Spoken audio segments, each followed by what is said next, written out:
সাত জেলার উদ্যোগপতি ও শিল্পপতিদের নিয়ে আয়োজিত প্রাক বাজেট বৈঠক থেকে পূর্বতন তৃণমূল সরকারের বিরুদ্ধে একাধিক বিস্ফোরক অভিযোগ করেন নগর উন্নয়ন মন্ত্রী অগ্নিমিত্রা পাল। রবিবার দুর্গাপুরের সিটি সেন্টারের একটি বেসরকারি হোটেলে রাজ্য সরকারের উদ্যোগে শিল্পপতি, ব্যবসায়ী এবং উদ্যোক্তাদের নিয়ে এই প্রাক বাজেট বৈঠকের আয়োজন করা হয়।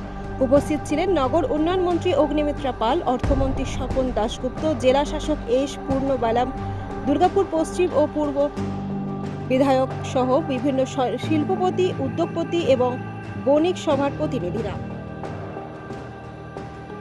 বৈঠকে উপস্থিত শিল্পোদ্যোগীদের কাছ থেকে সরাসরি বিভিন্ন সমস্যা, দাবি এবং প্রস্তাব শোনেন মন্ত্রীরা।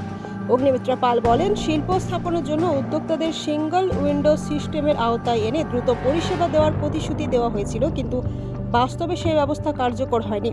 শিল্পোদ্যোগীদের দীর্ঘদিন ধরে বিভিন্ন সরকারি দপ্তরে দাঁড়ে দাঁড়িয়ে ঘুরতে হয়েছে। অনেক ক্ষেত্রে ঘুষ নেওয়া হলেও কাজ হয়নি, ফলে শিল্পক্ষেত্রে বিনিয়োগের পরিবেশ নষ্ট হয়েছে এবং বহু শিল্পপতি রাজ্যে বিনিয়োগে আগ্রহ হারিয়েছেন বলে দাবি করেন তিনি।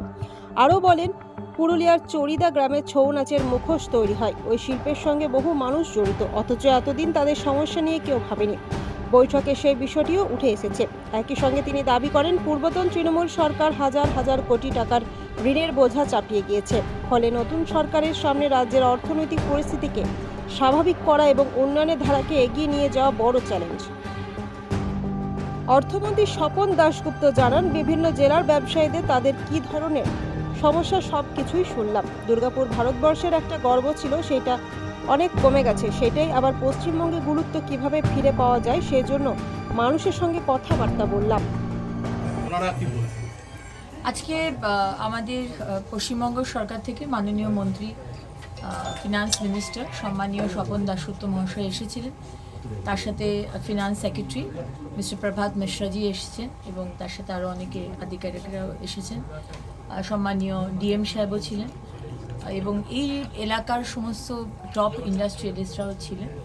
তাদের সমস্যার কথা, তারা 15 বছর ধরে কিভাবে অত্যাচারিত হয়েছে, কিভাবে কোণঠাসা হয়েছে, কিভাবে তাদের ব্যবসাকে শেষ করে দিয়েছে আগের সরকার, সেটাই তারা দুঃখ প্রকাশ করছিল। এবং আবার বারবার করে তারা বলছিল যে কত আশা করে তারা এসেছে, কোনোদিন তারা ডাক পায়নি এরকম একটা প্রি বাজেট, এরকম একটা বৈঠকে। আজকে তারা ডাক পেয়েছে তাদের মতামত বলার জন্য।